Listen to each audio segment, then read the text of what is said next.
The Edmonton Oilers are currently facing limitations in their available cap space. They have a promising young defenseman, Evan Bouchard, who is 23 years old and has showcased his skills with a couple of 40-point seasons in the NHL. His performance notably improved after the trade that sent Tyson Barrie away and brought in Mattias Ekholm as his left-shot partner, which strengthened their defensive lineup. To assess the potential contract negotiations for Bouchard, the Oilers can look at two recent signings as comparables. The first player is Bowen Byram, a defenseman for the Colorado Avalanche. Byram, who is 20 months younger than the Oilers' defenseman, has struggled with injuries but has shown great potential in the games he has played. He recently signed a 2-year extension with an average annual value of $3.85 million.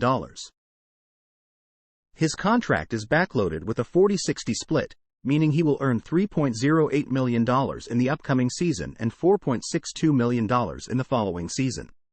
Another comparable player is Andre Miller of the New York Rangers, who was drafted in the same year as the Oilers defenseman. Miller has consistently performed well since joining the NHL and has played over 200 regular season games already. He also signed a 2-year extension with an AAV of $3.872 million, following the same 40-60 split structure. Considering these comparables, it is reasonable to expect that the Oilers defenseman, Bouchard, should receive a similar contract. A 2-year deal with a backloaded structure of 40-60 would be appropriate. The specific numbers for the first and second years would need to be determined based on the team's cap space and other considerations.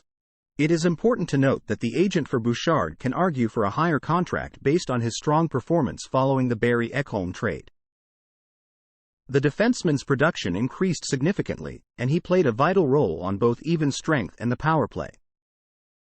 In the playoffs, he demonstrated his offensive capabilities, leading all NHL defensemen in scoring. However, negotiations will likely take into account the entirety of his full season, including his earlier struggles. Bouchard averaged fewer minutes per game compared to Byram and Miller, but his underlying shot shares indicate a positive impact on the team. In conclusion, the next contract for Bouchard should fall within the same range and structure as Byram and Miller. A 2-year deal with a backloaded 40-60 split would be a reasonable expectation. The specific monetary values for each year would depend on the negotiations and the team's financial situation. Edmonton needs to save some cap space for Ryan McLeod. How much do you think Bouchard should get in his next contract? Comment down below. Thank you for your support. Like and subscribe.